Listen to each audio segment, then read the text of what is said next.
Hello welcome my students. આજે આપણે એક ખાલી જગ્યા જોઈએ કે જો n મૂળની અંદર a નો વર્ગ બરાબર b હોય તો b ની 2n ઘાત બરાબર ખાલી જગ્યા આવી આપણે ખાલી જગ્યા આપેલી હોય તો આપણે આ રીતે ગણવાનો પ્રયત્ન કરીએ કે n મૂળની અંદર a નો વર્ગ બરાબર b આપેલું છે।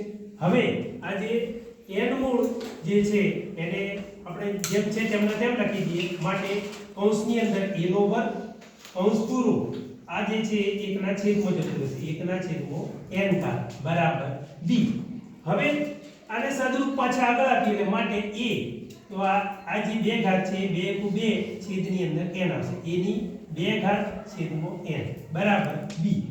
હવે શું કરીએ કે આપણને જે માંગેલું શું છે 2n છે એટલે 2n મેળવવા માટે આપણે 2n વડે અહીંયા ગાડી ગુણીએ તો 2n વડે ગુણીએ તો શું થશે માટે a ની 2 ના છેદમાં n ઘાત ગુણ્યા 2n તો અહીંયા ગાડી n અંશ છેદમાંથી ઉડી જશે અને આ સામે 2 ની બરાબર b ની 2n ઘાત। હવે માટે a ની 2 દુની 4 ઘાત બરાબર b ની 2n ઘાત થાય। આવી રીતે આપણને e ની 4 ઘાત જવાબ મળી જશે।